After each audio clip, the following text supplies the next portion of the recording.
the War Games begin, ladies and gentlemen. Survivor Series 2023, the match card and predictions for you here today. There were 2 War Games matches, there were 2 championship matches, we've got a grudge match, and we've got a discussion on whether CM Punk will be returning this Saturday. Of course, Survivor Series will be taking place in the Allstate Arena in Chicago, Illinois. I am joined now by the one and only Mr. NX Steve in-house. NX Steve, are you ready to talk some Survivor Series? How are you doing on this Tuesday? War Games, yeah, man, I'm excited. I'm gassed. It's always an exciting match dynamic, and it kind of, like I was thinking about this earlier. Actually, it's kind of made me look forward to Survivor Series more now than just having the normal like 5v5 elimination style matches. So yeah, man, I'm gassed for it. It's I reckon it's gonna be really good. Yeah. So would you say now that Survivor Series for you, you prefer War Games going forward? Yeah, I just think it adds and like. It's not very often we get cage matches, and the fact that we get this whole 2-ring spectacle, like it sort of sets itself aside from the rest of the calendar year. Like the Rumble is the Rumble, Mania is Mania, War Games is now War Games, like Survivor Series, and it's like they just need to find something for SummerSlam, and then their top 4 pay-per-views I look forward to every year. But like I said, it's the minute SummerSlam is now number 4 for me. Oh, interesting. It'll be interesting if our chat would feel the same with that. But obviously, yes, Survivor Series, like you say, War Games now, it is a staple of the show. I like the 2-ring spectacle. I think it's really exciting. I'm a traditionalist. I would like to see a Survivor Series style match in this show, but I understand we've got a 5-on-5 already in War Games with the men. It's going to be 4-on-4 with the women. And we'll go through the match card very quickly, actually, so everyone knows what matches we will be discussing here today. We'll be starting off with the women's War Games match. Bianca Belair, Charlotte Flair, Shotzi, and Becky Lynch going against Damage Control members Bayley, Auska, Auska, and Kairi Sane. We will be talking for the Intercontinental Championship, Gunther versus The Miz. Can The Miz become a 9-time IC champion?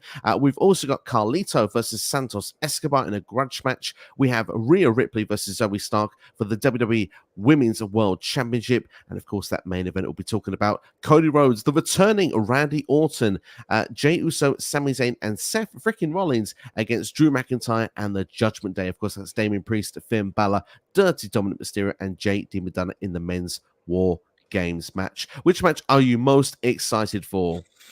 You can't really go against War Games, really. I think for me, it has to be the main event. There's a lot of it's good to see. It's going to be good to see Randy back. There's a lot of grudges in there. I expect it to just be complete chaos, and I'm really looking forward to it. Yeah, I'm really looking forward to it as well. I kind of have that inkling the same as you. Obviously, Randy's return is going to be very interesting. What will that lead to? Will it simply just mean the babyfaces win? Or we saw Jay's expression with the idea of Randy being announced as well. We'll be talking about that later in the stream. But just to be a bit different, I'm actually quite excited for the Women's War Games match. I'm really excited with the idea of Damage Control, the new members, what it can lead to going forward. And obviously, Bayley, almost from being the leader, feels like the outsider looking in all of a sudden. So it's quite interesting to see how it's going to play for Damage Control in the structure. Of course, Becky Lynch as well, no stranger against Damage Control in War Games last year, has been brought over to team up with Bianca, Charlotte, and Shotzi. For your excitement levels then, out between 1 and 10, what's your excitement levels for this show? I'm going to say 7, a reserved 7, because like I said, I don't ever want to gas myself with the hype of these shows anymore. I'd rather just be like quietly sort of prepared for it. I think like it's going to be good.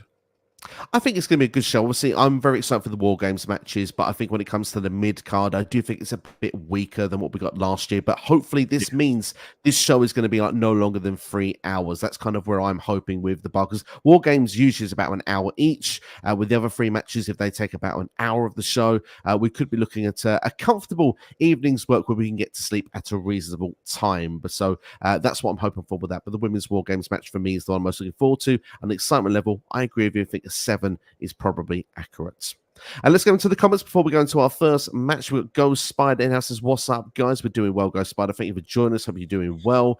And also says the match I'm most looking forward to is going to be the men's War Games match. That is Ghost Spider's pick for match of the night. And we've got Noob & Co. in the house as well. Says hello, and how are we doing today? We're doing very well, Noob. Thank you for checking us out and hope you are doing well. Thanks to everyone that is watching as well. Make sure to like the video, share it with a friend, subscribe as well, because ultimately Likes help these videos here on YouTube. They also make us feel like we're doing a good job. Makes us very happy. So consider hitting that like button. But without further ado, NXT, I think we should get into action as your camera is getting into action as well with our first match. Turn my light up. I've just realised it's like really dark in here. It's like I look like I live in a cave, apparently. It could be a cage. It could be War Games for all we know. It could be. It could be indeed. Well, let's not waste time. It could be.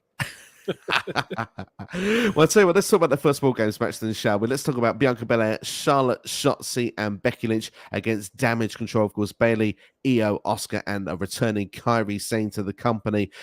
This one for me to go for it started probably from SummerSlam. Of course, Io Sky successfully cashing in money in the bank, becoming the, of course, WWE Women's Champion at the time, of course. And since then, she's successfully beaten Charlotte Flair, Bianca Belair, and Auska, all in singles matches. At that point, I felt that was going to be the direction for War Games. But, well, with Crown Jewel obviously beating Bianca Belair, Bayley was at ringside, but Bayley wasn't the one to kind of help Io Sky on this occasion. It was none other than Kairi Sane, which of course took Bayley by surprise because of course the last time we'd seen Kairi Sane in WWE, it was Bayley who wrote her out of WWE, the attack backstage during the pandemic, and we didn't see Kairi anymore. So of course Bayley a little bit on tippy toes, wondering if maybe Kairi want to get some revenge on. In fact, that's what's led to Bayley being the outsider looking in. And of course, as SmackDown went on, we had a 6-woman tag team match then put together of Bayley, Kairi, and Io against Bianca, Charlotte, and Auska. And lo and behold, during that match, Auska turned on her teammates and joined Damage Control. And of course, what was even more fascinating about this, not just the beatdown and the dominant faction, but the week after on the microphone, of course, Bayley saying, oh, we got this great member in there now of Auska coming. It was my idea all along.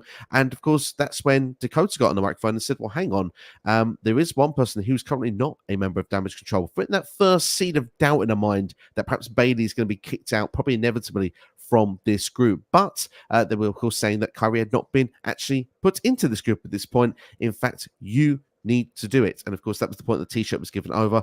Auska, an official member of Damage Control. Of course, Bianca and Charlotte have had the help of Shotzi. Shotzi's been feuding with Bayley also for months. And of course, they were looking for some help. Of course, Michie was the first one they went to. She got beaten down. The second one that went to was Zelina Vega. She was also beaten down. I don't think there's anyone really left on that SmackDown women's roster to turn to. So they had to go to Monday Night Raw. And of course, who better to get than the man, Becky Lynch. It's got big time once again in War Games, but fascinatingly enough, it was Charlotte Flair who made the phone call. It seems that Charlotte and Becky have reconciled after the problems they've had over many, many years. What are your thoughts of the women's War Games match build? For me, it's an exciting one.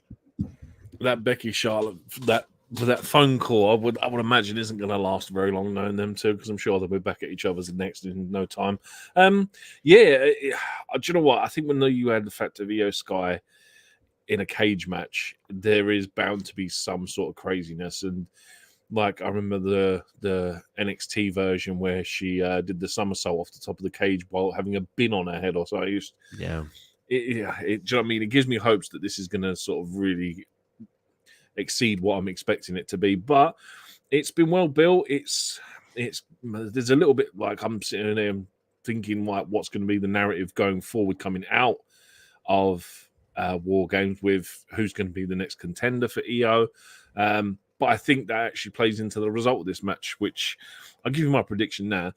I think the Hills are going to win. I'm going to say it's Damage Control, but it's going to be at the cost of Bayley. I reckon that Bayley is going to be a sacrificial lamb without knowing that she's supposed to be a sacrificial lamb, and she's going to end up getting like they're going to do something revolving around Bayley, which is going to end up then allowing the rest of Damage Control to pick up the win for this match. I have been feeling the same as you the whole weekend. My feeling was up until today, funnily enough, because obviously Raw was last night. First opportunity to see it for me was today. I started to get a little bit of doubt. I was thinking to myself, well, hang on. If you look at Raw, like obviously the beatdown was going to happen to Becky Lynch after the match, of course, with Damage Control. But the babyfaces had smartened up and the attack was done. Obviously, everyone was pulled apart. But it felt like the babyfaces had the advantage after that. So now I'm sitting there thinking to myself, is that going to be the case what you said? Because the story narrative here is Bayley. What is Bayley going to do? Like I said, is she going to be the sacrificial lamb to get Damage Control the win, or is she the one that's going to let the side down? Because obviously it feels inevitable. Bayley will be kicked out of this group when the time is right. I don't think Survivor Series or just after is the right time. I think just before or during the Royal Rumble is the place to do it. And at this point, I'm going to say it openly, I have Bayley potentially winning the Women's Royal Rumble next year. See, I was thinking that, but then I sat there and thought, I think this could actually be the match for the Royal Rumble, where you have Bayley versus Io for the Women's Championship, which is the idea I'm going along with. So this is where I think this weekend this really kicks up a gear, and whether Bayley's kicked out on Monday Night Raw, whatever going forward. But I reckon it's going to be Bayley versus Io at the Rumble. Interesting. We both have similar thoughts, but different at the same time there. But what I will say is I have been on the fence. And obviously, we look at the star power on the babyface side. We've got Bianca, we've got Charlotte, we've got Becky. Like you say, to determine a contender against Io next does makes logical sense. But at the same time, I can't help but look at Shotzi being there and thinking that's someone to take a pinfall. Yeah, I see what you're saying. As much as you hate to say it, it's kind of like it's the reason probably why that Shotzi's on that team. Yeah, see that like I'm sitting there trying to think of what would be the match card for Mania, and it's trying to sort of plan it long ways. But I know I can see where you're coming from. It's a good shout.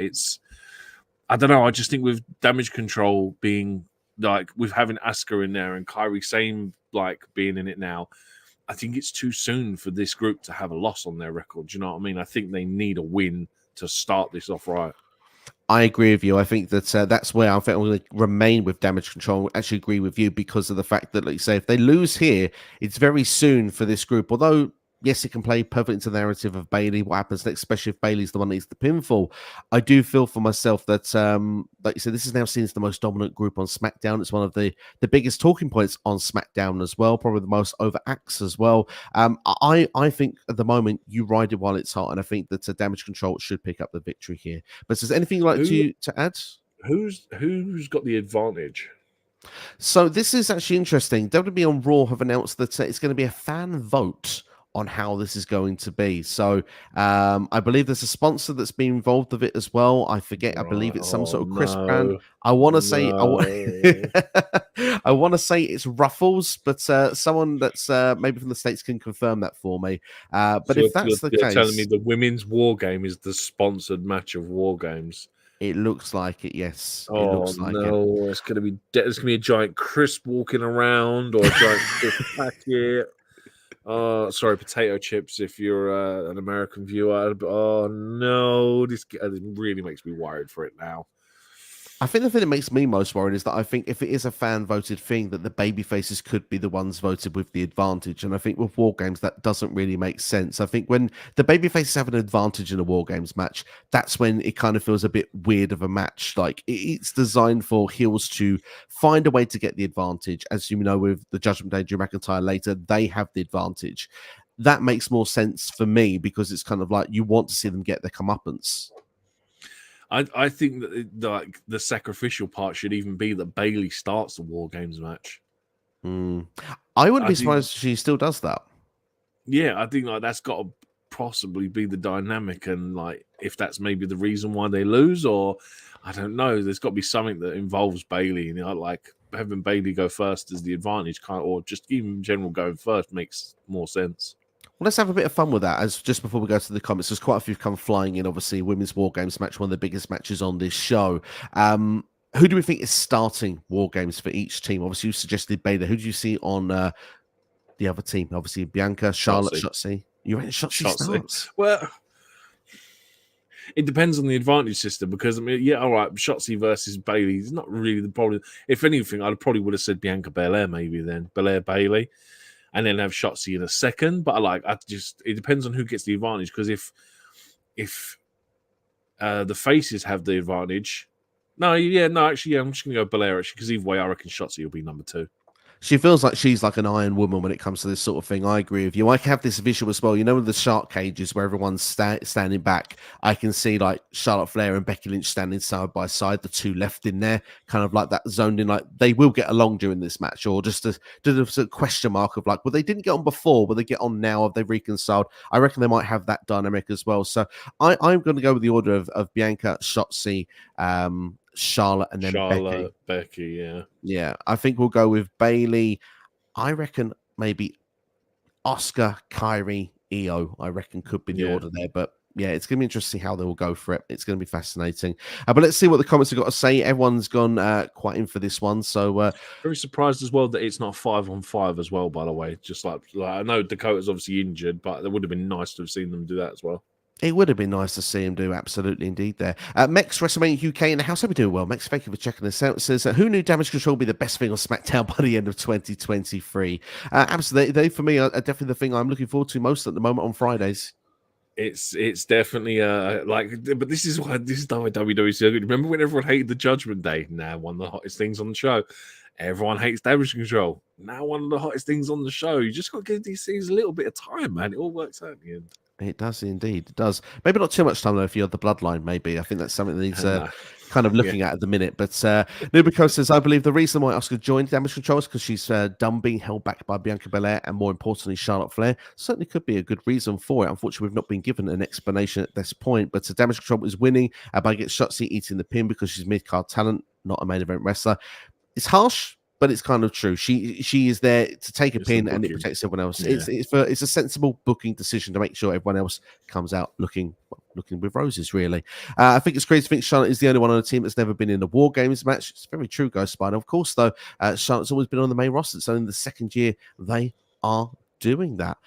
Ken in House as well says, I think Bayley will turn on Damage Control and help the baby faces win. Would that be something that you'd be interested in seeing? I think for me it's too soon. I think Bayley is looking to really try and hold on for the best interest of this group. Dare I say it, we mentioned the bloodline a second ago, and I hate to say we're getting a copycat storyline here, but I see it as the same as Sami Zayn with the bloodline. It's waiting for the inevitability to get sympathy for the babyface that's kicked out of the group. And it's that point of, well, Sami did turn on the bloodline in the end, but he was forced in a position where we cared enough for him to do so. If Bayley was to do that here, it would feel too soon. If it was the Royal Rumble, maybe it'd feel different.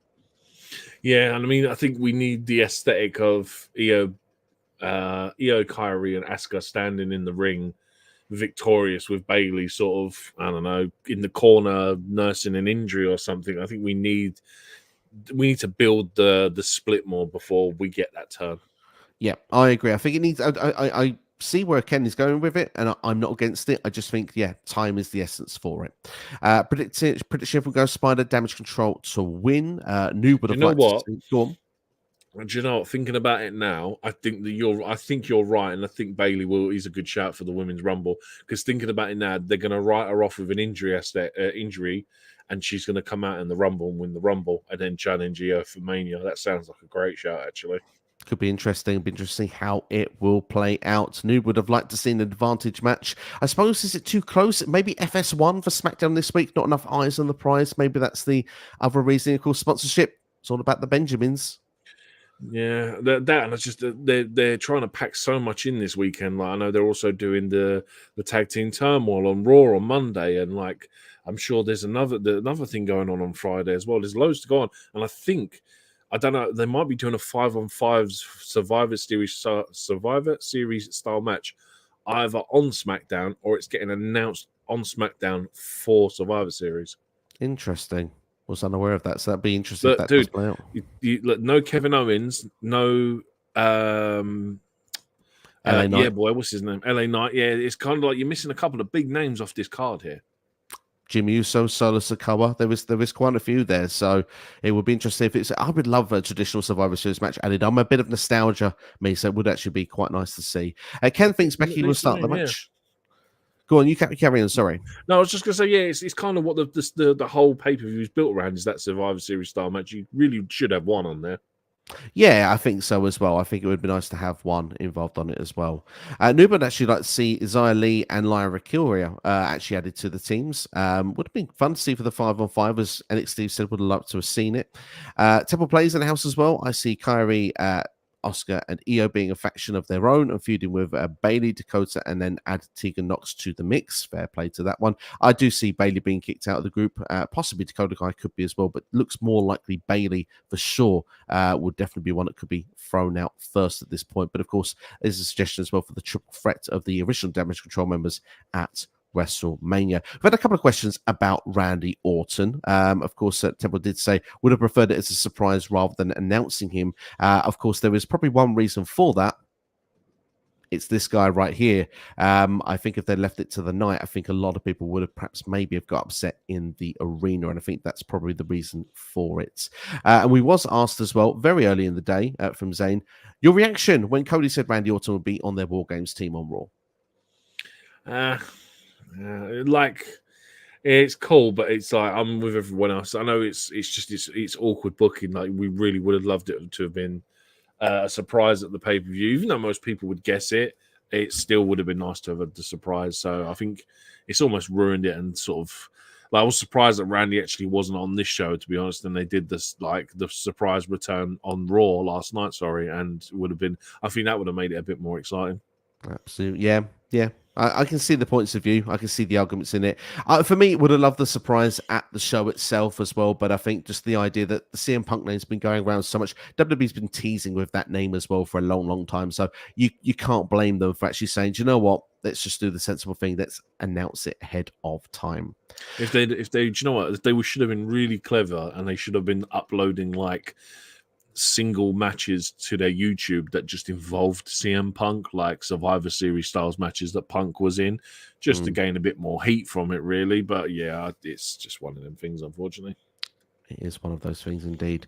So we're going to move on in the meantime then to the mid-card matches. There are 3 of them in total. We will bring up your predictions as we do them, but we are going to try and breeze through these next 3 matches because we think they might be a little bit predictable. Let's start with then Gunther versus The Miz for the Intercontinental Championship. The longest reigning Intercontinental Champion going against someone that is looking to tie the record for the most amount of Intercontinental Championships. Of course, The Miz looking for that record to tie with Chris Jericho. We can say it. They didn't say it on Raw. We can say Chris Jericho on this stream. But obviously, this is a story here of The Miz winning a 4-way to get this position. Of course, there was a bit of a clunkiness with the decision at the time with the referees, but Miz then beat Ivar the following week. And of course, Gunther's pretty much then turned this into a bullying storyline to a degree this past week on Raw, saying that Miz was someone that was bullied, who was idolizing his heroes, has trained to want to be a WWE superstar, and now is pretty much cosplaying one of them and should be sitting in the crowd like everybody else, and was very clever with the way that he turned the USA chants back onto The Miz as well. Of course, he did goat The Miz into attacking him, but of course, Gunther was initially getting the advantage. The Miz, though, hit a low blow before the skull-crushing finale. For me, I think this can tell a good story of the longest reigning champion versus, well, one of the best IC champions of all time. The bully angle that they've gone to it is a term for it, but I don't see this going past Survivor Series personally. No, I'm the same as you. I'm very much, this is only going to go one way. It's typical WWE booking. Guess who stands tall on the go-home show, and guess who's going to win the match, really? For me, it has to be Gunther. They've already sort of predetermined, really, and sort of written it that way. Don't get me wrong, I think the promo last night was amazing. Just a really different, like, I've never seen them do it like that, where you've just got Gunther up in his face, just shoving him, just like being a proper bully. And it's like, it's very shocking that they've almost gone for a bullying angle, because I mean, I remember listening to an interview once with Bubba Ray, and he said that the reason why they didn't bring Bully Ray into WWE was because of their sponsorships and the fact that they have all this stuff to do with Make-A-Wish and all this kind of stuff. And it's like, it's very shocking that they've now sort of changed that and gone with a whole bullying angle. But like I said, I thought it was fantastic. And yeah, I expect it to go one way. I expect Gunther to just absolutely destroy The Miz. And I think, like, by going from also last night, I think this leads into Shinsuke Nakamura, and I think Nakamura is going to be the one to challenge Gunther next. Interesting shout with that one there. I feel that this match will be a good match. Obviously, Gunther, we know, is used to having pretty much 4 or 5-star matches every time he goes out there. We know the Miz can pull out at least a 4-star match. We've seen the likes of Seth Rollins matches in the past. I think this could be one of those that could surprise people and actually be better than what's announced on paper, but the result only goes one way. The Miz might do anything it takes to win, but I don't think it's going to be enough to stop Gunther. But so we'll go into the comments in the meantime very quickly. We've got Ghostbiter saying Gunther will retain, and Mex has got a couple of great comments in here as well. Miz is a real pro, turned face super quick, has got great crowd control, and drew sympathy from Raw from Gunther for the bullying stuff. And you have to agree with that 100%. Absolutely. Mex goes on also to say the feud has been integral for Gunther to show that he can hang with this typical WWE superstar. He's proving he is more than just work rate. He's developing into the total package, which for me, if I could actually pin a comment, I think that's the comment I'd pin so far. You couldn't say that better. No, exactly. And it's also what leads me to think that Gunther will win the Rumble as well and be the opponent for Seth Rollins or whoever's champion come Mania, because they've done so well in building him up. And it's like, I'm just glad the Intercontinental title is back on a pay-per-view as well, because it's been so long since we've seen that. But yeah, Gunther's actually he's going to absolutely go on and destroy, but he's going to be such a good top star. It's going to be amazing to watch. He is. He's destined for the top, and he's shown he can work with everybody who's been put in front of him. And imagine Vince was going to bury this guy. Yeah, exactly. After that segment of R-Truth a couple of years ago. Thank goodness that didn't happen, hey? Thank goodness that didn't happen. We'll move on in the meantime then to our next match. We're going to be talking about Carlito versus Santos Escobar. Now, this one, of course, is played for on SmackDown. We did have question marks over what Santos was doing at Crown Jewel. Of course, putting the brass knuckles very much near Logan Paul, which then, of course, granted ourselves got a new US champion beating Rey Mysterio. And, of course, Carlito called it out on the following SmackDown, said, well, Santos is the guy you should be looking into. Why you lost your United States Championship, not necessarily Logan Paul and his entourage. Rey, you could ask, maybe took the advice of Carlito. That seems to be Santos's words with it. And Santos turned on Rey Mysterio, which I thought was a fantastic angle, the way it was played out on SmackDown. Santos has gone on to explain his actions of why he did so. And let's be fair, he said he should have been the one that was United States champion. And Rey took the position, which Rey did. It was kind of very, dare I say, WrestleMania 9, very Hulk Hogan, Bret Hart-esque, with the way of the young up-and-comer was supposed to have the match, was taken down. And obviously the wily veteran coming and stole the spotlight. So are you on Rey's side or on Santos' side here? I'm more on Santos' side just because it's perfectly told. Like the fact that Santos left the knuckle dusters on the apron, and it's kind of like, I'm glad that they've actually used it as the story. And it's like Carlito's turned around and gone, look, dude, I've been doing this a long time, and that looks dodgy as hell. And it was like, okay, cool, fair enough. But it's like, you got to give it, Santos is right, man. Like, he should have been US champion. And it was kind of like, he is the modern day Bret Hart in story terms. It's kind of funny how you mix them two together. But yeah, man, Santos has been screwed at every turn. He really has. And I've got to be honest, this is my opinion here. I think under the LWO, they've done some great work as a group. But for me, Santos always felt like it was held back from the stuff we've seen with Santos in NXT. It was not the same Santos Escobar. And I think now we have the potential to see that Santos Escobar from NXT, Legado style Santos on the main roster. And honestly, I think WWE might be able to start printing money here. I think the Santos Escobar push, if he's on this show, looks to be well and truly on. I predict Santos Escobar will win this match. Rey is obviously off TV now for a couple of months. It looks like we could be building to Rey Mysterio and Santos Escobar for WrestleMania 40. I know, but on the way we've got to first build up a red and black version of LWO to start this off, really, because we've already got black and white LWO or red, white, and green.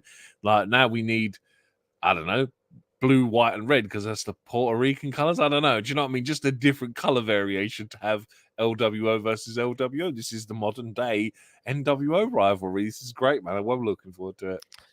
Who would be in Santos's wolf pack for you? Is it sort of, do you reckon he eventually gets a Joaquin Wild and Real Mendoza, or should I say Cruz del Toro siding, even though they didn't this past week? Or does he look to NXT to like an Angel Garza and Humberto? That's what I heard was Angel Garza and Humberto del Carrillo. But it's like, I know he's not Mexican, but go and get Axiom or someone. Please don't go and get like Angel Garza. Actually, he's cool. I really like him as an arrogant kind of wrestler. But Humberto, I just can't. Like he's too baby. Like his face literally looks like a baby. So I can't get behind him being angry. It doesn't work for me. But yeah, they're the two that are meant to be rumored coming up. You're supposed to have apparently Dragon Lee is supposed to be part of Rey Mysterio's side, which is why he's been featuring so heavily on Raw. I honestly thought they were just going to bring back the Cruiserweight Championship, which I'd have been more excited for. But hey, it's cool.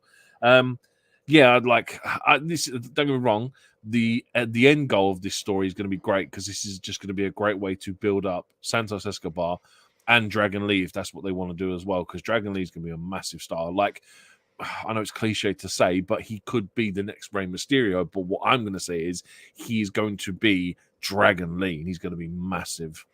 Yeah, I agree with that 100% there. The way they're building that so far, it's been very well done on SmackDown here. I'm looking forward to how the future layout is going to play out with this match, although I must say I'm sort of like this is the beginning blocks for it, and it needs to build to get more attraction and more excitement. But I think the idea of just Santos being heel for me does it. I would have liked Carlito eventually to be heel in WWE again because I think he does his best work as a heel as well.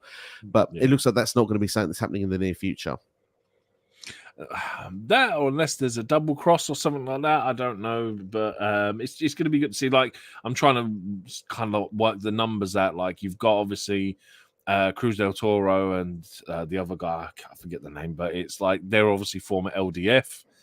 Should they join Santos and then Ray has Dragon Lee and Carlito?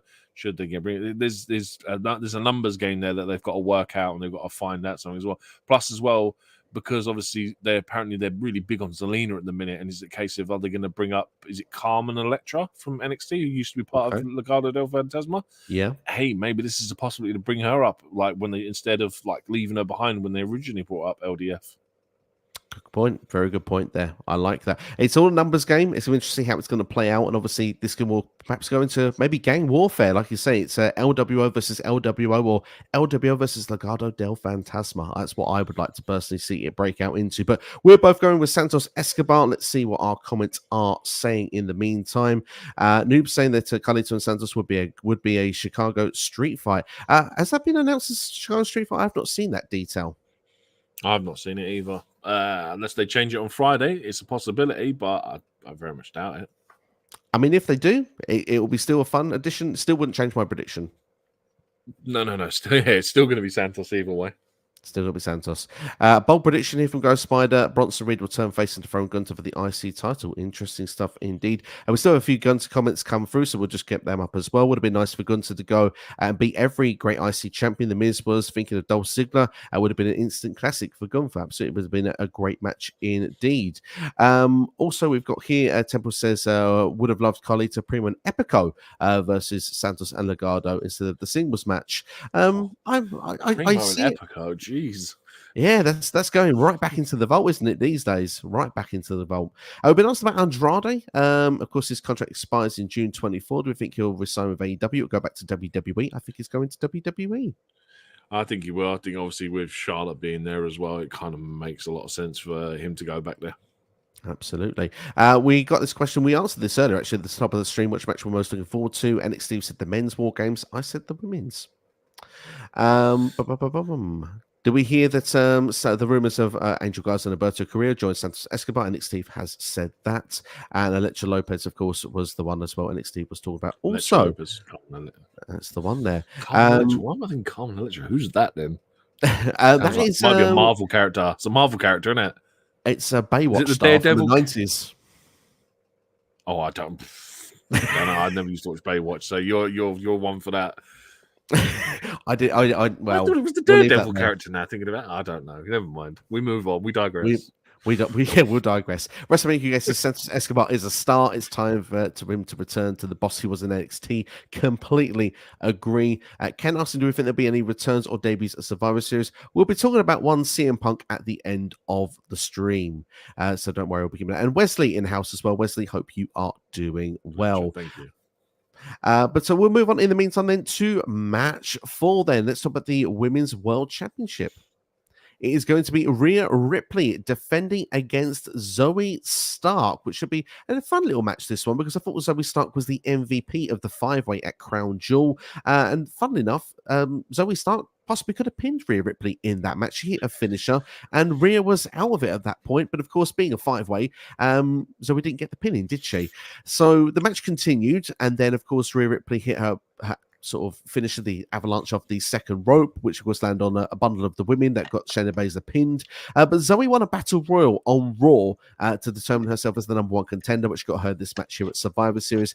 And Zoey Stark has more or less said that Rhea Ripley is more interested in the men's War Games than the focus should be on Zoey Stark. Zoey Stark is very confident she's walking away as WWE Women's World Champion. I'm going to keep this short. I'm going to keep this brief. I think this is going to be a really fun match between these two ladies. Like I say, Zoey Stark was an MVP in the last showing. I think she will be in this showing as well, but there ain't nobody stopping Rhea Ripley at this point. Mummy remains on top. This is why you should watch our prediction shows, because we literally said for Crown Jewel, I even said I think that this is going to be a showcase for Zoey Stark to see if she can hang with the top stars. Zoey Stark proved that she could hang with the top stars, and this is ultimately a payoff from that. And Zoey Stark has now got a one-on-one opportunity for the Women's World Championship against Rhea Ripley. And do you know what? I'm the same as you. I think Rhea is going to win, but I think this is going to be a harder test for Rhea than what people are expecting it to do, because I reckon that the like you just said with Zoey saying that you're more focused on the men's war game than your own match. I think that this is going to play into that narrative as well with the rest of Judgment Day, and the fact that there's going to be a really good moment where you sit there and think Zoey is about to win the Women's World Championship, and it gets ever so close to it, and it's a case of that niche in the back of Rhea's mind will now play into the rest of the Judgment Day story.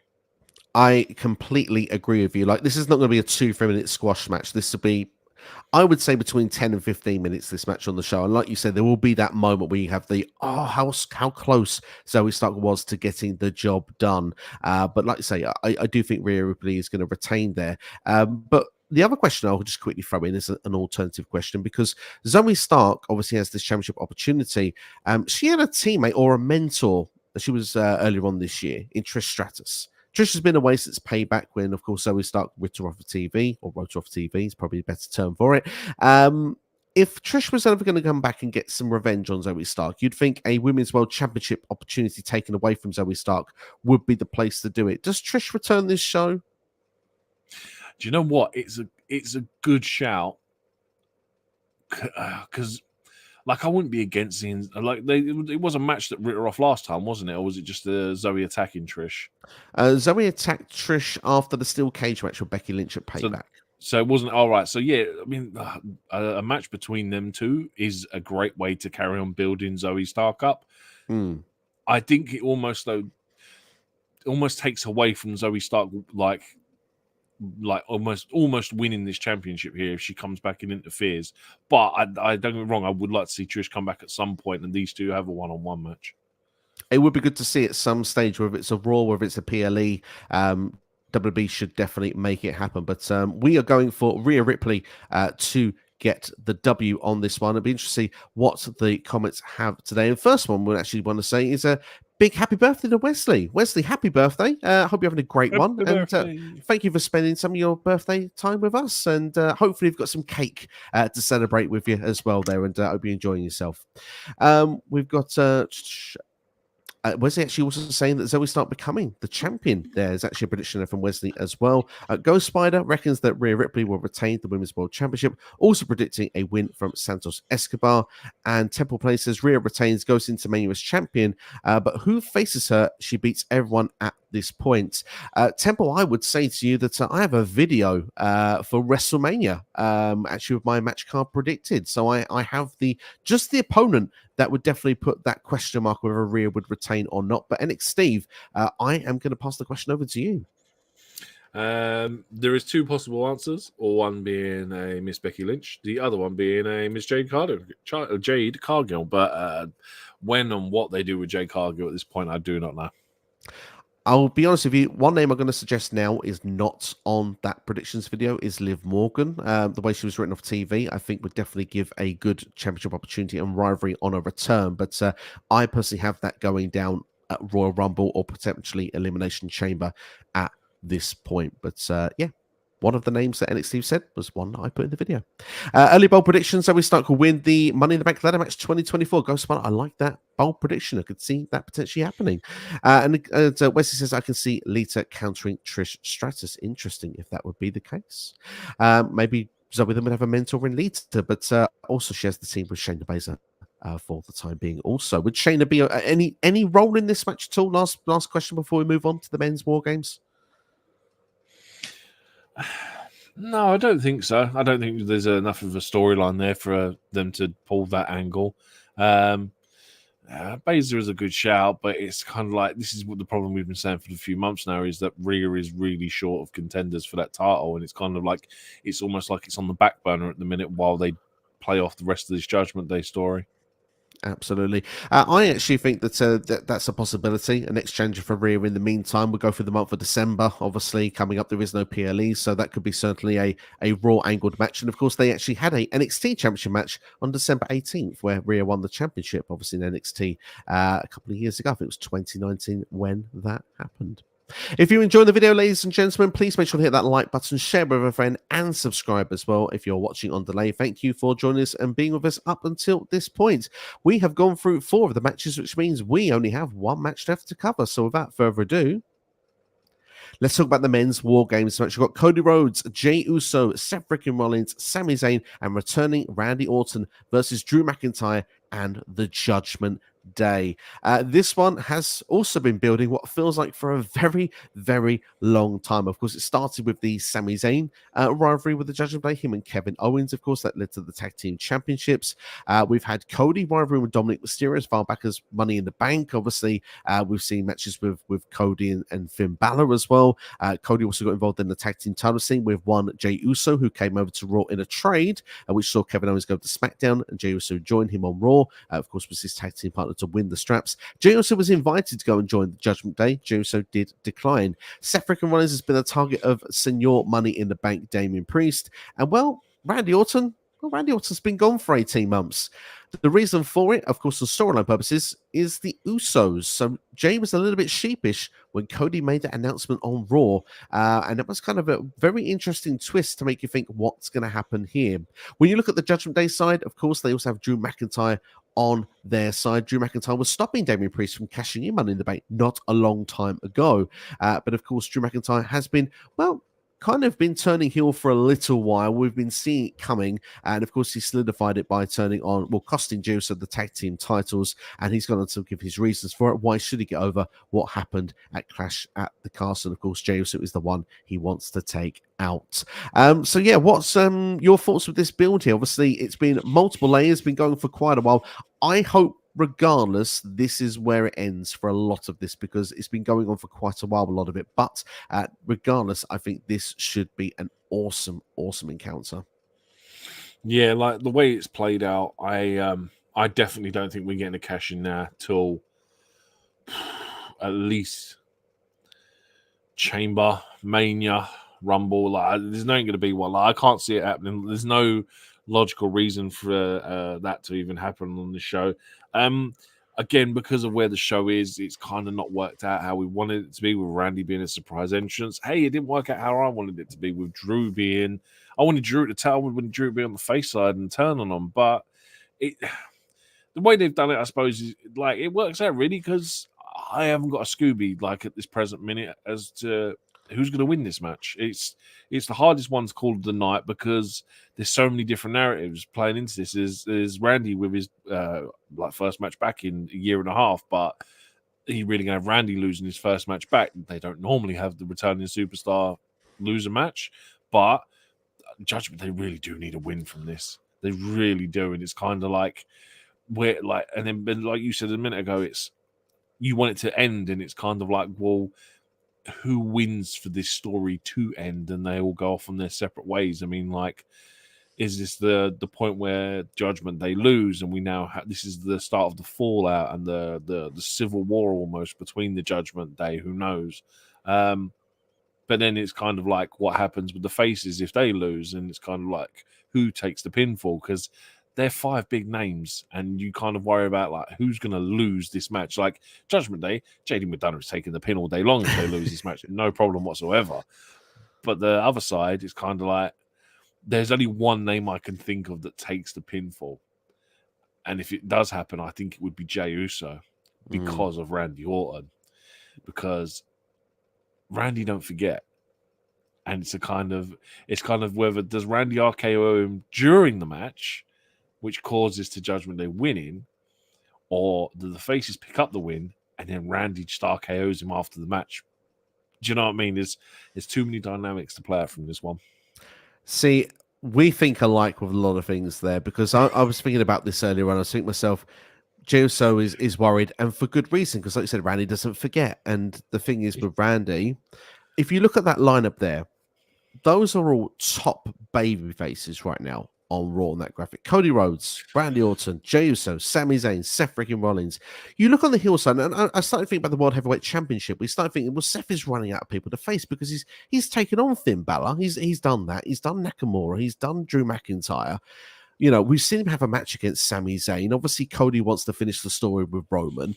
Jey Uso could be a possibility, but, you know, Damian Priest wants to cash in, but that's not quite worked out. Randy Orton versus Seth feels like a big-time match you could do for a Royal Rumble or Elimination Chamber with Randy being a heel. You know, we've not seen that dynamic for a very long time. When Seth and Randy feuded about, 2015, Seth was the heel, Randy was the face. So there's ways of doing that and keeping it fresh. And the whole thing with Randy Orton, he's been missing for 18 months. Triple H has not booked Randy Orton. So much has changed in 18 months. There's the graphic going around social media of all the things that were not even happening in wrestling at that point when Randy was last wrestling. So it's fascinating, but I'm going to sort of then twist it the other way. The friction of the Judgment Day is definitely there because Damian Priest has made himself the leader of the group here. The pressure is on his shoulders. If he doesn't get the job done for the team, or the team doesn't get the job done, he can point the finger somewhere else. Say it's JD McDonagh. That would be the great one to take the pinfall because he can say, I told you JD was not good enough for this group. Where they can turn around and say, but you were the one leading it. He was a soldier that fell under your leadership. And therefore we can start seeing at least Damian Priest, the friction of him being kicked out of the Judgment Day, maybe cost money in the bank, something like that. Because at this point, Damian Priest has been elevated. I don't think he necessarily... It sounds a stupid comment to make here, so forgive me. It's quite a stupid comment. Priest doesn't probably need the world title at this point. He's moved himself up the ladder organically anyway, to the point that with or without that briefcase, he could still enter the main event scene during or after or before after the WrestleMania season. I don't think it's going to harm at this point. With some people who lose the briefcase, they free fall back to the lower end of the card. Priest for me is someone at that upper to main event status. But the thing is, as well, is obviously with Drew being like the fifth guy, you sit there and think like maybe like he tries to use Drew as a scapegoat and says Drew didn't deliver, that's why we lost. Maybe we then get Drew versus Damian for the briefcase. Maybe Drew picks up the briefcase and becomes Mr. Money in the Bank. Maybe he goes on to cash it in.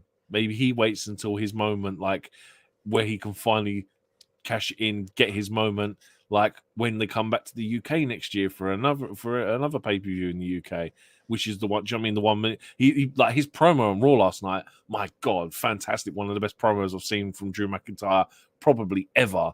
But what he emphasizes on the point was his family, and like his family were let down, and it's kind of a case of like, well, if you put these two in a match together and Drew walks out with that briefcase, he's then got a guaranteed, like, whatever the percentage is, like 90-something% chance of winning a title when they come back to the UK next year. So it's like it's so well done that I still don't know who I'm going to pick to win this match.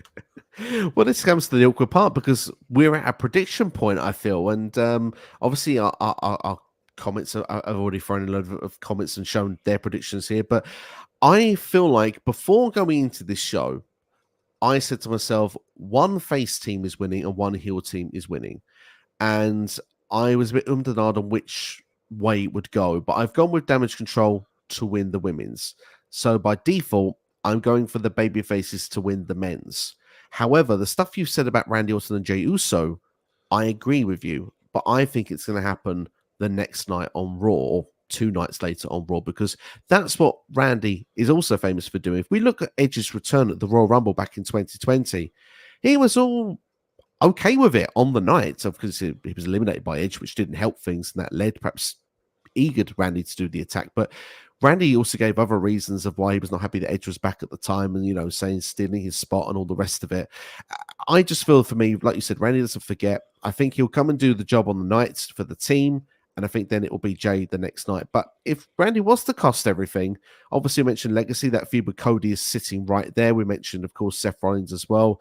Sami might actually be quite fun to see as well with Randy Orton. So I'd like to see Randy as a heel. I think actually we don't need any more baby faces. We need heels at the minute. But I still think on the night, I think that Randy will play ball, and I think that I think he'll be the last one to enter this structure as well. So, out of interest, how do you win a War Games? It's just pinfall submission, right? Yes. I the old days it was just like surrender, but these days I think it's more like the tap out. I think, yeah. So for me, I'm gonna say that the heels win. I'm gonna say Judgment Day walks away because Randy turns on him. Well, not because Randy turns on him. I reckon at some point, Jey and Randy are gonna get their wires crossed. Randy's just gonna RKO him. And he's just going to go, do you know what? Forget it.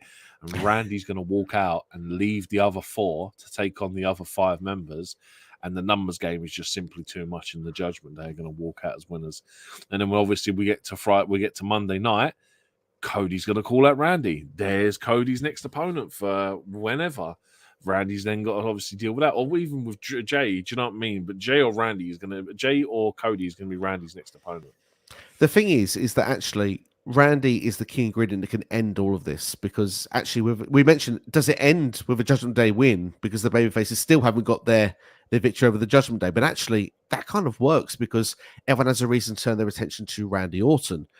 Maybe Drew keeps his attention on Seth, maybe Damian keeps his attention on Seth, but the other 3 have a reason to turn to Randy Orton. And what I find interesting also is that Sami Zayn wanted Kevin Owens to be part of this team before Randy was given the nod, but KO wasn't available, didn't oblige to it. I think the cracks will appear with Sami and KO as well. Keep an eye on for that. I think they'll be having a match at WrestleMania also. I think the other thing as well is, oh no, my brain's just farted and I've completely forgotten what I was going to say now. Oh no, it was really important as well what I was going to say. Randy, Jey. That was the other thing as well. The fact that we've got a tag team turmoil tournament on Raw for the next challengers for the tag team titles is another reason why this whole Judgment Day storyline is going to win, because whoever wins that, at the minute, I don't know, maybe the Creed brothers, you're going to have new challenges for them tag team titles. So this is another story to take the Judgment Day away. Interesting story, though. Just before we go to our comments, it's completely irrelevant to Survivor Series, but you mentioned that Judgment Day have a title defense before that. They have to defend the titles against the Street Profits this Friday on SmackDown and FS1. Aren't the Profits? I think the Profits are in the tag team turmoil tournament. Oh, what's that doing? I don't know. They beat the Brutes and another tag team, escapes Pretty Deadly last week on SmackDown to get a chance. Okay. This opportunity this Friday. Right. Yeah, you did. Yeah. Okay. Oh wow. Yeah, then that really does throw a spanner in the works. But you see, the Judgment Day just have so many enemies at the minute that it's like you could actually legitimately see them losing them titles on Raw, on SmackDown on Friday via interference from like KO or someone. But then, I don't know, does that then drag the story on even longer? So, I don't know. We'll see, man. But I can't see them losing the titles on SmackDown. I think it makes them look weak going into War Games. Not if they win War Games. If Cody and Cole are the reasons for it. No. You're smart, you. I like you. The problem is it makes me want to change my prediction to what you just said. I'm gonna stick with the baby faces for now. You're gonna stick with Judgment Day. It keeps it interesting because every other prediction we've been the same on. We've gone opposite ends on this one. So I think we need our chat to help us decide who is going to walk away here, the victors. But before we do, let's have a look and see what people have got to say here. Temple Place says, talk about men's war games. I can see Randy turning as Jey Uso is involved. I'm pretty sure he's the reason why he's been on the injured list. It is the reason indeed. And we have the Internet Wrestling Chief now, who's not wasted any time getting all those predictions in one lump. Why comment all the way through the video if you can get it in one lump? Internet, like you're thinking.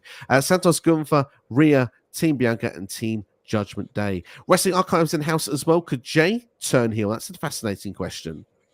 Oh, he's been built too well as a face at the minute. The crowd love him. Like, he's got that whole presentation there, like where he has his whole entrance is a thing and stuff. And yeah, they won't turn him heel again. I agree with Jimmy's going to be the heel for their Mania match. Yeah, I agree with that as well there. But like Wrestling Archive says, it's a similar feel to the Game Wars 1997 that went on for ages, the feud. It does have the similar the War Games 97 stuff at Full Brawl, where obviously there was a heel turn in that match as well. It was actually Kurt Hennig turning on Ric Flair, leaving the Horsemen to go to the NWO. For those that like a spoiler from 1997, there it is for you. And it does have that feel potentially going into this match as well. A couple of other comments that are not related to it as well from earlier on in the stream says, think about who originally took out Lita right after WrestleMania. That was, of course, Trish Stratus. So that is obviously referring to the Zoey Stark and Rhea Ripley match. Ray in the house, Ray, how are we doing? Well, says, if we were to see a WWE versus AEW War Games match, who would you have on both teams? Goodness, Ray, that's a loaded question. I'll tell you what, make it interesting. We won't pick the same people either. Like, we'll go 5 different styles. So I'll pick 5 AEW. I'll tell you what, no, we'll do it fair. You pick the AEW team, I'll pick the WWE team. I think that's a fair way. That's the easiest way. So I'll do WWE. So I will go with Kevin and Sami, Roman Reigns, Gunther, and as a wild card, Dragon Lee. Oh, wow. Okay. Outside the box there. For me, I go with the biggest name value I can think of. I go with the world champion. MJF is the first one I'm going to throw in there. I would go with, where's Baracho? Adam Cole, if he's healthy or not. Kenny Omega, Chris Jericho, and I think right now you got to throw in Swerve Strickland. He seems quite on the money at the minute. So yeah, I think that's the team. Whose house indeed. Would have been Hangman, but Hangman lost, so there you go. Lost your spot. Easy. Wesley's asked a question about CM Punk. Drinking blood apparently doesn't give you vampire powers, apparently. Apparently not. We'll be talking about CM Punk, Wesley, in a couple of seconds' time, so don't worry. If anyone has mentioned CM Punk, we will get to that topic. Guy Spider said last time I checked, Solo's cost Drew McIntyre the match against Roman Reigns at Clash of the Castle, not Jey Uso. And you know what? It's not last time you checked. That is actually facts. That is actually what happened. But I think on the road to it, Jey Uso was involved a lot with Drew McIntyre. I think that's what they're going with. But yeah, there is a bit of blurred vision with the way that they do explain it on WWE TV. You are correct with what you are saying. At several places, I see Judgment Day winning. Randy turning on Jey was the reason he's been on the injury list. Priest cashes in the chamber, sets up Priest versus Balor for Mania. Could happen. No, see, I don't think Priest is going to looking at it, I don't think Priest is cashing into after Mania at this point. I think it could be after Mania as well at this moment, but it could also be before the Rumble. I think it's going to be either he goes into the Rumble as champion or it's going to be left to after Mania at this point. But that's my opinion. But he also could not successfully cash in. We've spoke about that as well. Sure. If they turn face, who do you guys think would be more over as a babyface, Damian Priest or Bayley? It's all in the song, isn't it? It's got to be Bayley. Yeah, at this minute it probably is Bayley. Yeah, but obviously, especially if Bayley comes to the UK, because the UK crowd loves Bayley. We're a bit biased, I think, on that one, but Damian Priest has certainly got the potential. Mike in the house says, hey guys, looking forward to Survivor Series. Both War Games matches have so many storylines, it could go a number of ways. It certainly could indeed. We had a hard time on this one, making the predictions for those matches. The other 3, quite easy. Ghost Spine also having a tough time predicting who will win this match. It says, I don't think Randy Orton will turn heel at Survivor Series. Maybe Raw after WrestleMania 40 is when he will turn heel. Fair play. Eric Douglas says, I feel Umberto and Angel will be a great addition to the Santos team. Zayn asking if we're a fan of Vince Russo. I will go out and say, in a way, yes, because I think I like a lot of the wacky stuff, the car crash TV element he brings, but he has done stuff that has been genius, and he's done stuff that's been utter garbage as well.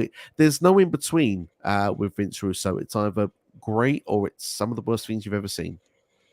Yeah, I think you can't really get more fair than that, can you? Someone makes him human, not human almost, that he's done some good stuff and he's done some bad stuff. Indeed. Richard in the house as well. He's given us a few predictions. He says spoilers, but he means predictions. He reckons AJ Styles will return, but to turn on Cody Rhodes, I'm not sure with that one. We see Zoey start to win as well, and that's the typical Richard bet. That is the Richard bet. It is the Richard bet. Richard might get his way. You never know. We've also been asked, would we like to see Vince Russo write Raw or SmackDown again? I'm going to say no, because I feel that Vince Russo had his time period, and I think that now it's time for fresh eyes, not eyes from the past. Yeah, I mean, his mentality probably hasn't changed much since his booking from the 90s, and I don't think that'd be very WWE-esque, especially with all their sponsorship deals and stuff like that. Absolutely. Richard still wants Zoey start to join the Judgment Day, by the way, in the comments there. But Wrestling Archives asking the question, what about WCW versus WWF 1999 War Games teams? Let's have a bit of fun with this. You can do WWF and I can do WCW. I mean, I'm just going to go... I'm going to go 99s on you. You're testing me now because I don't even remember. I'm going to play it safe. I'm going to go Austin, Rock, Taker, and random tag team. APA, why not? Because they weren't APA at the time, but Bradshaw and Farouk, because they used to hurt people. You wouldn't mess with them in there, would you? For me, 1999 is an interesting time period for WCW, but I think you'd have to go with DDP. You'd have to go with Goldberg. I think you still would go with Hollywood Hogan. I don't think you could bet against that. Sting, obviously.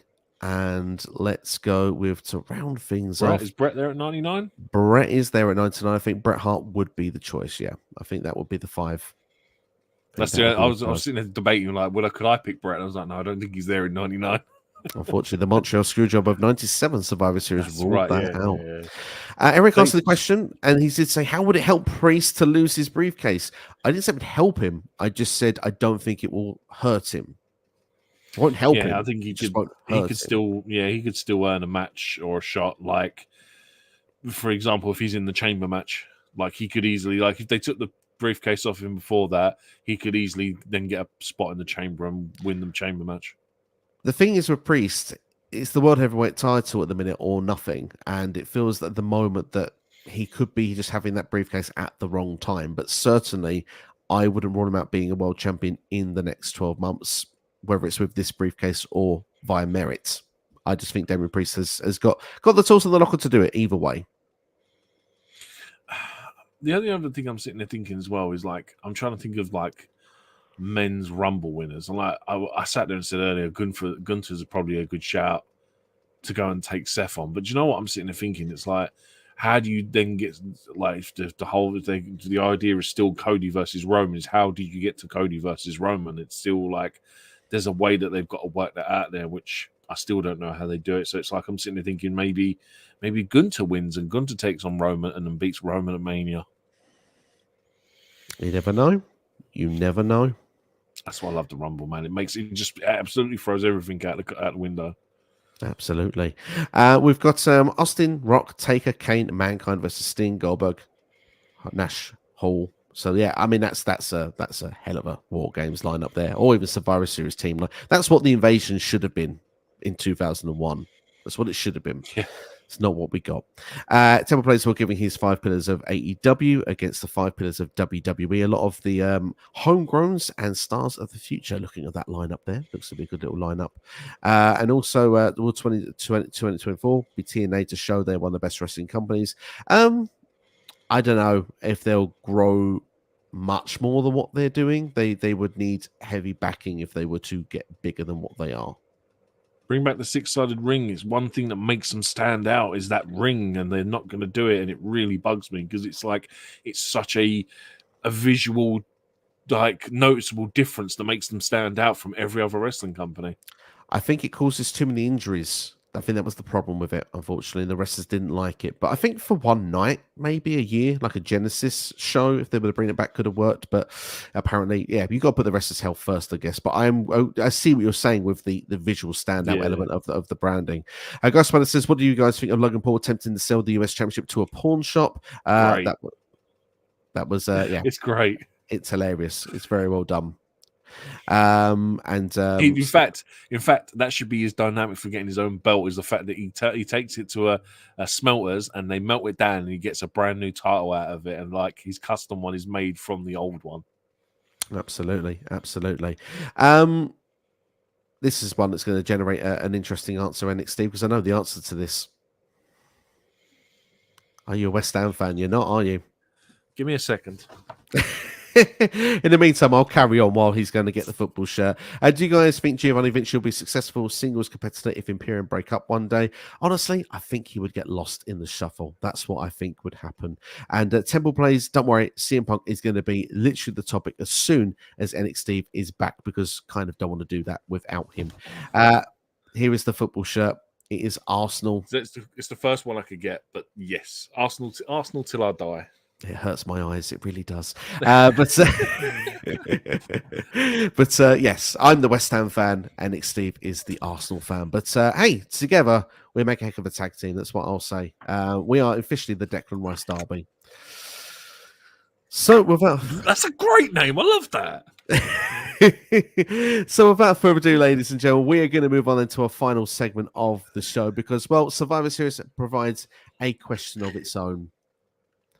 Will CM Punk return at the All-State Arena in Chicago for War Games? CM Punk has not been seen in WWE since 2014. His last wrestling match was actually the Royal Rumble 2014. He walked out of the company the following day. Of course, he was officially fired or released, depending on what you want to call it, on his wedding day later in 2014. I believe that was around August time. CM Punk had nothing to do with wrestling for the longest time, of course, but then he did come back to Fox's hire of WWE Backstage. Remember that show on on Fox, FS1, whatever it was put on back in the day?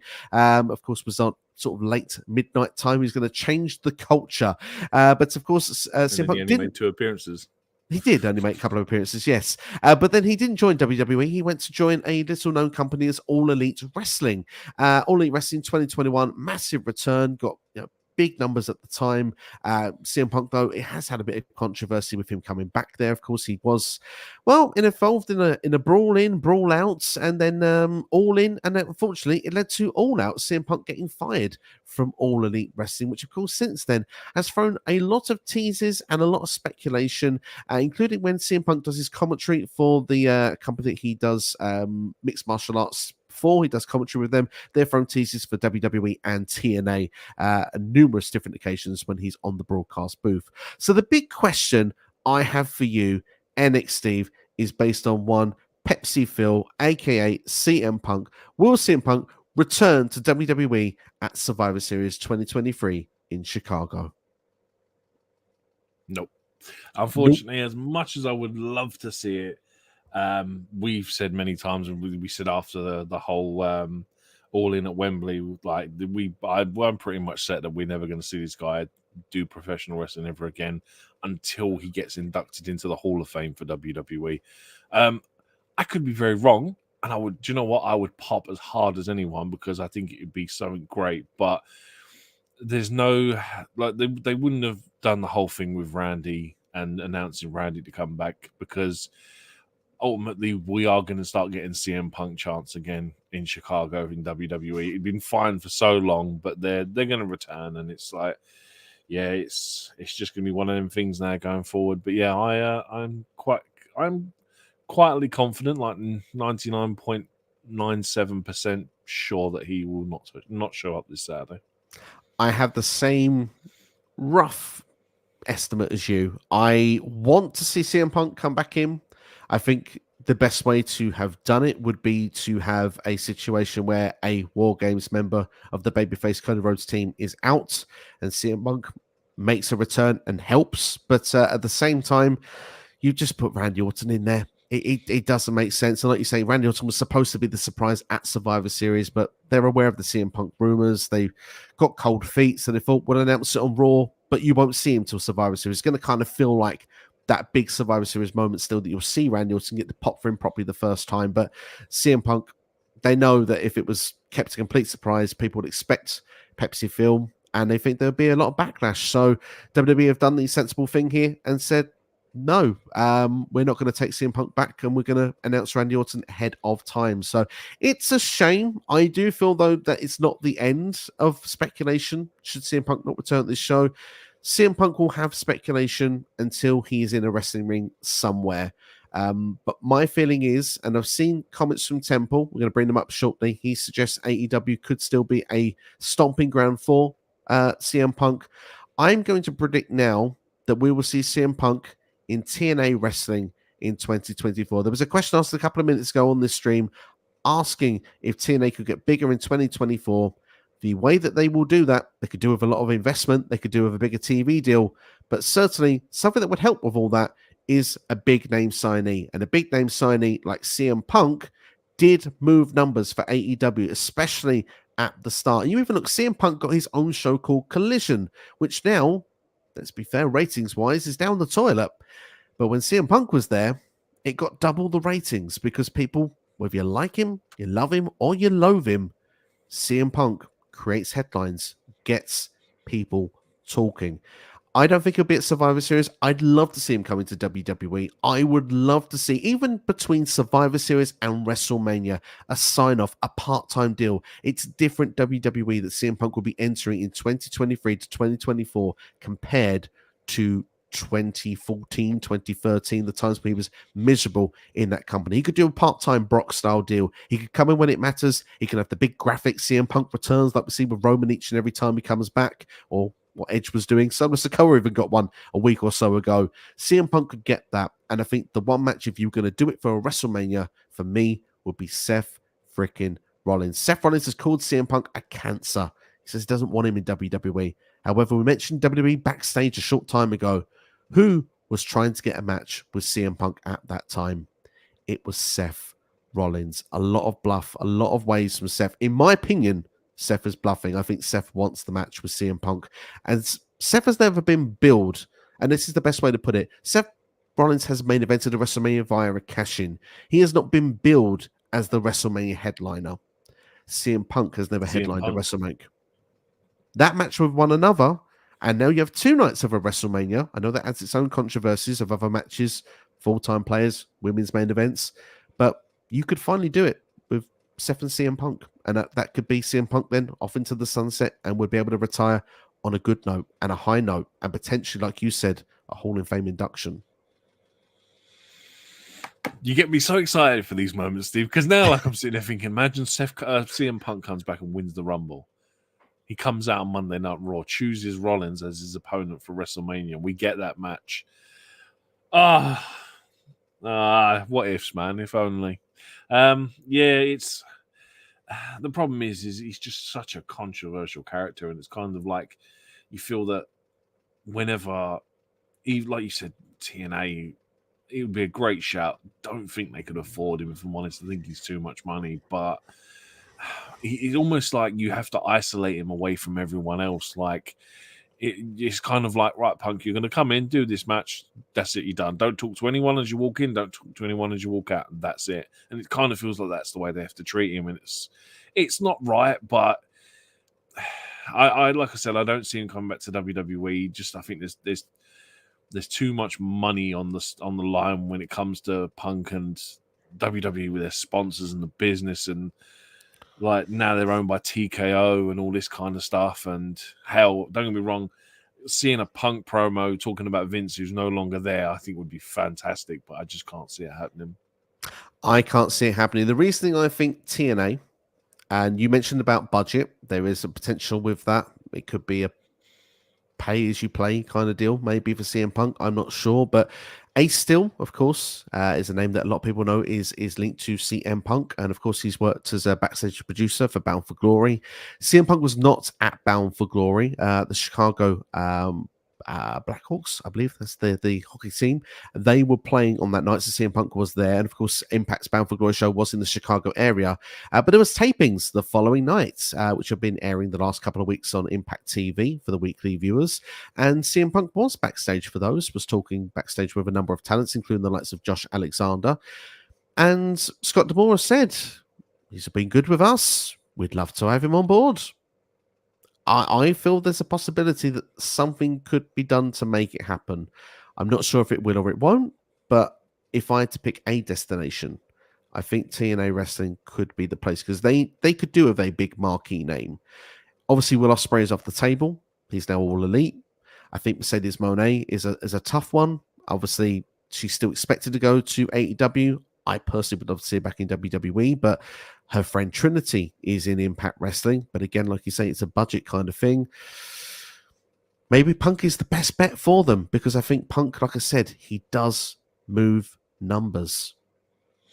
Yeah, and I think like it would be the most crazy and outrageous thing. But can you imagine the amount? Like, it was like the other week when AEW, when Dynamite was moved to the same night as NXT, and then NXT went and named all them crazy names, and apparently like the regulars that go to NXT couldn't get in because everyone was there to see all these massive superstars. TNA would be exactly the same. Like the amount of eyes that would be drawn to TNA. Hell, even I'd want to watch it, and like I don't even have access to it, but I'd find a way to watch it. But yeah, it would be a great way for TNA to. Imagine he's on the first show back under the rebranding when they go from Impact to TNA. Hell, man, it'd be crazy. Ironically, that show is a pay-per-view that is called Hard to Kill. You're good at this game. You're good. Well, I like this exciting idea that was brought up from Temple Plays as well. Let's go into the comments to see what they've got to say. When you do talk CM Punk, I still think he's the devil in AEW, as the greatest trick the devil ever pulled was conflicting the world. He doesn't exist. He doesn't exist to the public eyes. He got fired. He calls it the greatest work in modern history. It's it's a Brian Pillman moment, because Brian Pillman, I've talked about this before. I'm not sure if we did it live, but me and Steve had the conversation.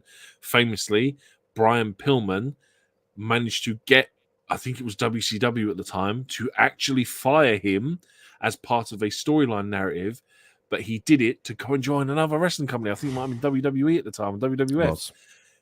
It's a proper Brian Pillman moment if it does. Like, I would be like, I've been saying it for weeks that it's still Punk, but you never know, man. You never know. I would love to see it play out. I would not be against it. However, it's not what I think will happen. As I said, I've given my prediction where I think Punk will go, but I still think I would pop majorly if that was to be the case. But Wrestling Archives does not think CM Punk will be at Survivor Series and doesn't think it'll be coming back to WWE. I'm going to go through the CM Punk comments. Ghost Spider says, I think if CM Punk returns to WWE, he should at the 2024 Royal Rumble. I think the Rumble would be a good spot if he wants to come in. I mean, obviously, Survivor Series is in his town of Chicago. However, I just feel to myself that the Rumble, like you say, is an exciting way to build it if it was to happen. Yeah, it just depends. As long as they don't give you like 29 of the 30 competitors announced, so like, this is who's going to be in the Rumble. My biggest gripe in wrestling is like, just give away the whole surprise of the Rumble. Oh, I hate it, man. I know what you're saying. I totally feel you with that one as well. Time, I'll tell you what, sorry, just on Rumble, the last time I enjoyed a Rumble, like for the point of the participants, was the year Brock went to like 15 before, like, because you had people like Keith Lee coming out, and like the Keith Lee hadn't been announced for the Rumble. And it was like, it was so good because it was like, it was just so unexpected and it got massive pops from the crowd. But you give it away, man, it just ruins it. totally agree with you. 100% there. And obviously, that's one of the best Royal Rumbles of all time here. Ghost Spider says, bold prediction, I think CM Punk and Mercedes Moné will return to WWE in 2024. Also says, my personal opinion would be Gunther versus Seth at Mania, not CM Punk versus Seth Rollins. And then the last comment here on CM Punk, when CM Punk said those words back in ROH, Samoa Joe was the champion. Punk faced Roderick Strong, a baby face Adam Cole in the Kingdom, or a baby Adam Cole, I should say, and the Kingdom was also involved. Long-term storytelling. So there we go. That's Temple Plays ideas of CM Punk as the devil. But hey, do you go back to the devil you know? Do you go back to the devil you don't? CM Punk has actually been involved in all three companies in the past. We will see if CM Punk does return to a wrestling ring or not at all ever again. But hey, will it happen on Sunday? Or will CM Punk return on Saturday? Try it one more time. Will CM Punk return on Saturday? Let us know if you're watching on delay in the comments below right now. And yes, CM Punk to WWE Survivor Series. Let us know your thoughts. But let's go to the other comments we've got in the meantime, because there was a few other ones that did come in, and I want to make sure we get those on before we finish off the stream. We'll do just about another 10 minutes, and then we'll wrap things up.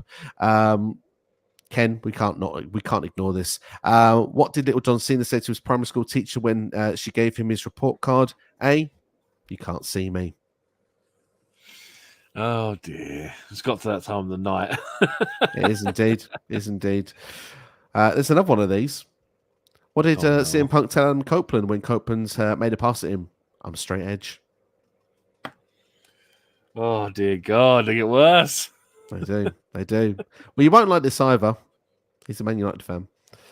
Do you know? I got respect for Man United fans because you guys, you know what I mean. You guys have been there through the times. It's like it's Chelsea and Man City fans I can't stand right now. There you go. Man City fan in the house, Temple Place. Oh, Temple, there you go. Hang on, wait. Go back to that comment. Did he say he was a fan before the oil money? That's fine. That's cool. That's cool, then that's fine. If you're a fan after the money, that's where I have a problem. Absolutely. Ray's not a fan of Arsenal or their fans, but Ray, I'm sure you're a fan of NXT, so I think you can make an exception. Hey, I'm one of the few Arsenal fans that still says the 99 treble team is the best ever. 98-99 Man United treble team is the best team in Premier League history. I have to agree. So maybe you like me a bit more. Mike says WWE needs to build sympathy for Bayley before having Damage Control betray her. Doing it too, I think perhaps doing it too early, probably not a good thing. I think is where Mike went on with that one there. I got a bit lost with that last bit of the comment there. Apologies there, Mike. Eric says, understand that they really want Rhea and Becky. Here is my issue when it comes to two parts. We're tired of seeing the same people get opportunities all the time. And have we missed the boat on stars like Liv, Shotzi, Xia Li? There's many more to think about. Feels like WWE are trying to build a fresh women's division. Obviously, Raw got a lot of TV time for the women's division this past week. The tag team division as well seems to be getting a bit of research. 7 women appeared on Raw this Monday, apparently. It was incredible. I was really a big fan of Raw this past week. It was one of my favorite Raws for a while. So, although I see where Eric is saying, but it's WrestleMania, it is the big show. It's where the big people come to play. It's where you used to see, like, you wouldn't see, like, for example, I don't know, let's go back to when we had WrestleMania 25 with Undertaker, Shawn Michaels. You wouldn't see Undertaker versus Santino Marella, someone that wasn't built up to the level to go on against the Undertaker. You had the big names against the big names. And obviously, Rhea versus Becky seems a dream match to many, one that's not played out under the current incarnations of the characters. So where I do see, it's great to see those opportunities come through. And I used to be the person that would call for those. It's WrestleMania. They have all the other rest of the calendar year round to build their name up for the next year. And currently, the way it's going, the names are being built up, but perhaps not enough for that championship match of WrestleMania. Liv Morgan's probably the most likely of those names that I mentioned. Yeah. Liv's obviously had great shows in the past, being like the second longest runner in the Rumble this year. Do you know what I mean? Is a proving point. But with Shotzi and, for example, Xia Li, it's kind of a case of that they've already had bad creative, and it's kind of a case of you've got to rewrite all the creative and essentially start again with them. Xia Li, I know, obviously has come and gone like forever since being on main roster and kind of never really sort of kicked on anyway. But this whole feud with Becky is her first proper storyline on main roster because she's not really taken part in it. Shotzi just kind of has always been a jobber on the main roster until Triple H has taken over, and it's all a point of rebuilding the women's division again. Like, I wouldn't be surprised if we don't get a second women's pay-per-view like Evolution 2, like at some point, maybe next year, year after, because they've got a hell of a women's roster to do it. It's just got to make sense. It's got to be timed well. But do you know what I mean? I've said for the last year now that they could do another women's pay-per-view because they have so much good talent in this company. I understand why they said they won't do it again, because of the fact that before they weren't allowed on the Saudi shows, but now they are, so that's why they do it now. But for me, I'm with you. I think that it's inspiring for younger generations of Exactly. Females up and coming that would potentially want to become professional wrestlers and stuff like that. And I just think like it shows equality and change and just those key things that you want to see. And I think Evolution was a groundbreaking show that they did 5 years ago. I think it's been 5 years since we had it. I personally would love to see another one. And like you say, it's a great way then to expose and show this talent that's on offer and hopefully get one or two to really break out on it. I think would be a great thing to see going forward. But it's that as well, and the fact that there's so much stigma at the minute about AEW, for example. Every time they have a pay-per-view, there's only one women match on the card. Like this one, like the one last weekend, like they actually had two women's matches. It's like the first time in forever that there's been two women's matches on a pay-per-view. And I mean, that's the whole thing that these companies need to start doing to try and break the mold. Is like there is a stigma about women's wrestling. People don't like watching it, but like you said a minute ago, Evolution was such a massive success, and like you said, it can be the turning point and the whole reason to build a new set of fans, and even like from a business point of view, hit a new demographic and appeal more to young girls. It's like it was the reason why Bayley was a hugger, because she was brought in to be a dynamic for young girls between the age of like 6 and 13. And it's kind of like that's what the Women's Evolution pay-per-view can be. It can be a whole new way to bring women into wrestling. Would love to see it. Really would love to see it if they could do that. But I guess we'll have to be patient to see if WWE will ever do it again. Eric Douglas with a great comment coming in. How about Punk versus Nakamura for Survivor Series? Obviously, Nakamura has been calling out somebody. I think the entitled person he's calling out is Cody Rhodes. It's not a bad shout. I think it's more Gunther, though. Like Gunther's, like all Gunther's done is just bragged that he's the best Intercontinental champion ever, and it's kind of like he's kind of coming across as like entitled and so like the way he treated the Miz on Raw as well. It's kind of like very self-centered and stuff. Like it could be in the host of people. It could be like you said with Cody. It's not a bad shout. That's why I said earlier. For me, I just think it's Gunther. We'll have to wait and see. There's a rumor that WWE are interested to sign Kazuchika Okada. That actually rumor goes back to 2016, believe it or not. I think Okada actually probably is a good time for him to jump over to the US market. I think that he is not now in the main event picture as much. I don't believe in New Japan. I know there will be some New Japan watchers watching this, so if I'm wrong, tell me, but I believe he's currently a 6-man tag team champion in New Japan at the moment. He's not going to be main event in Wrestle Kingdom this year. I think if he was to go over to the States, although I think AEW would be a better shout for him, I think he would be portrayed as a top player in AEW. I think if he was come to WWE, I think he'd still be treated as a top talent because I think Triple H would do good things. But I don't see Okada in WWE, although he would be an incredible get. Yeah, like I was just looking to see how old he is, and he is 30. He's 87, so he's 2 years younger than me, and I am, God, how old am I? I'm 38. So yeah, so he's 36. So do you know what it is with New Japan stars, and this is the reason why I think Ospreay's gone to AEW, is it's the work rate when it comes to New Japan. Like the strong style of wrestling, it does take a massive toll on the body, and it's kind of like I can imagine that when they want to come to WWE, because it's not as physical and as hard hitting as what New Japan style wrestling is, I can see why a lot of them do it. That's why I think Will's gone to AEW, because when he goes to AEW, apart from the fact there's an opportunity he can main event Wembley Stadium next year, once his next contract is up, I could probably see him going to WWE, because the style of wrestling is a lot. Not obviously, it's not softer, but it's not as physical on the body as what AEW and New Japan is. So your bold prediction for me, by the way, AEW World Champion at Wembley. I think Will Ospreay will win the title at Wembley Stadium. And I think that's one of the big selling points for him to go to All Elite Wrestling.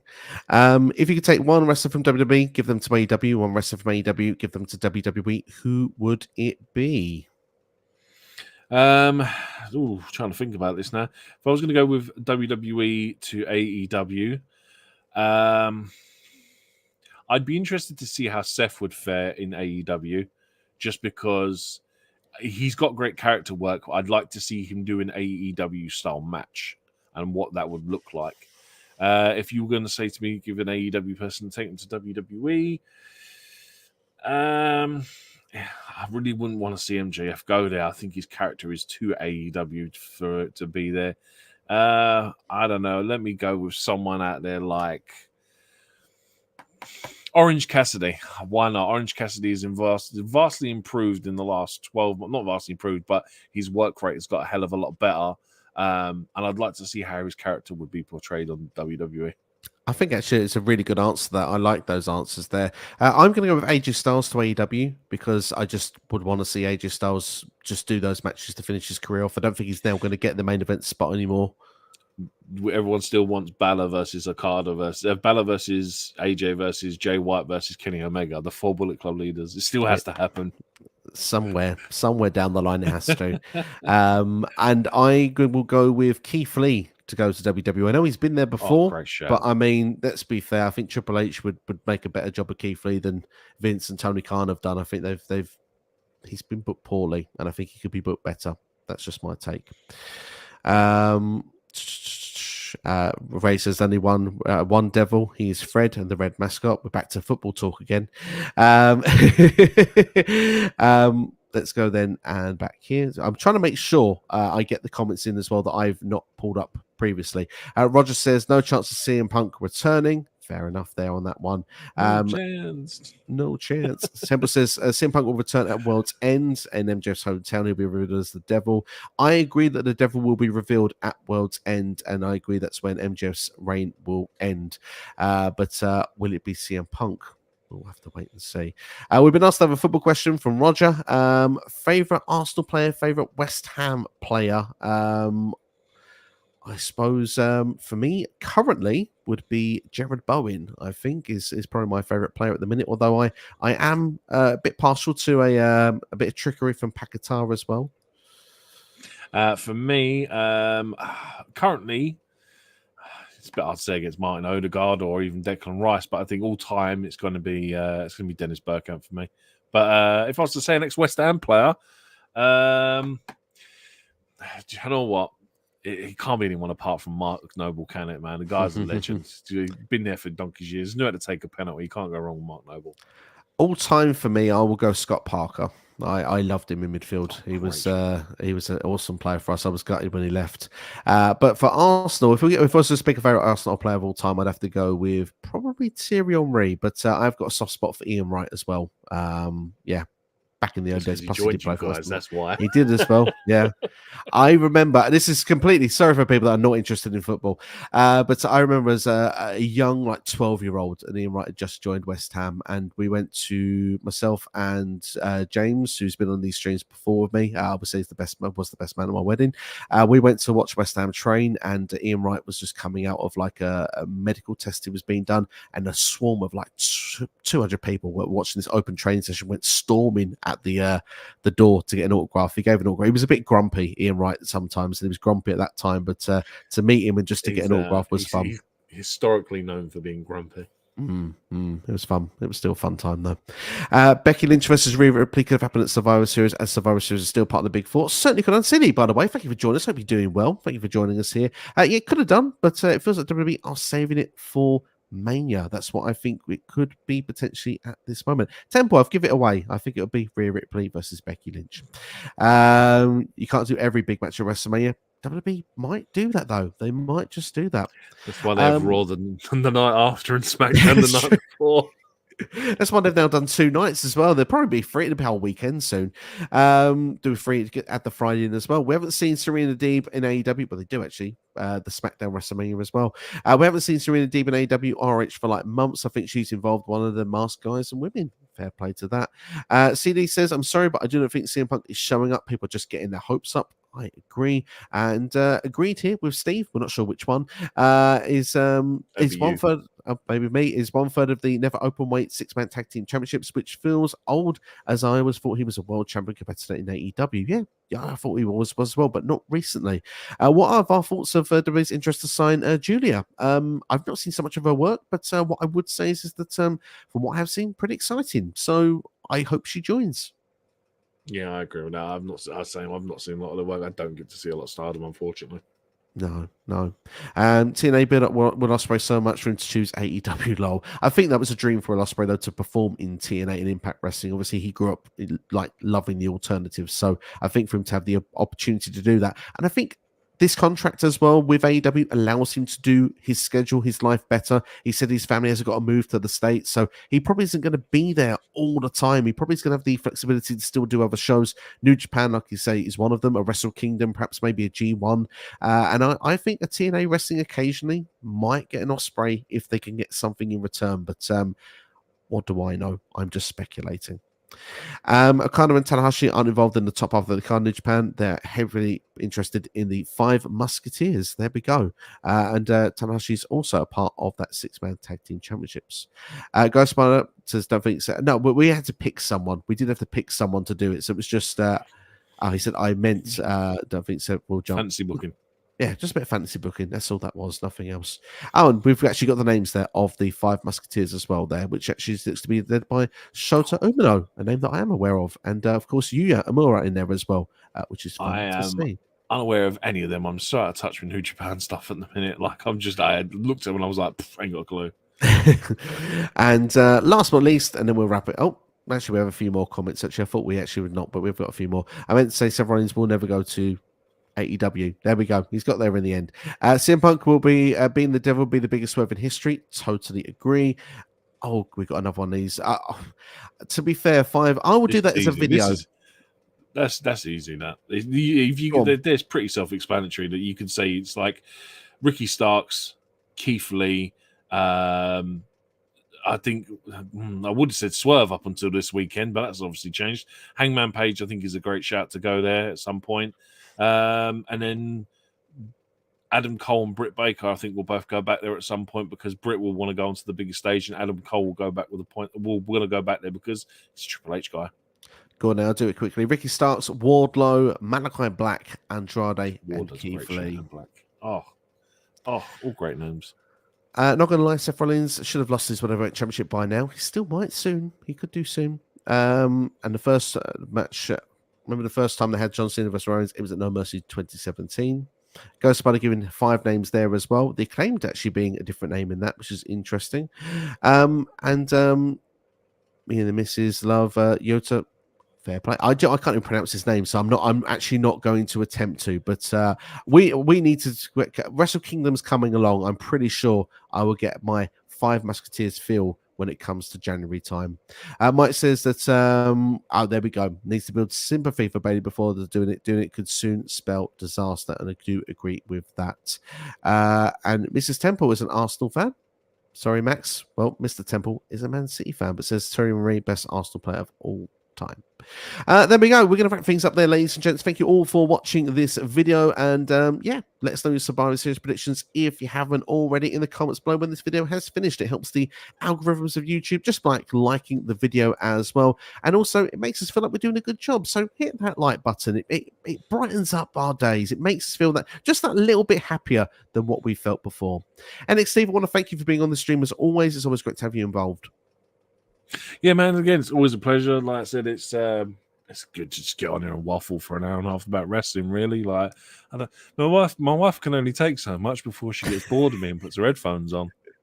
There we go. Well, I'm always here to listen. That's all I can say. I can be the ear to listen to the wrestling conversation, and hopefully everyone that's been watching has enjoyed listening to us ramble on about Survivor Series and pretty much everything wrestling and football in the last sort of half an hour extra of this video as well. Yeah, look after yourselves and each other. Thank you to everyone in the chat that's been watching. Thank you for everyone watching on delay, and yeah, there'll be more videos hopefully coming out later this week. So keep an eye on the channel for that, and there'll be more videos as well coming next week as well, including starting that build to the Royal Rumble. For those interested in a rewind for December, the poll will go out after Survivor Series. But that's all from us. Look after yourselves and each other. We'll see you next time.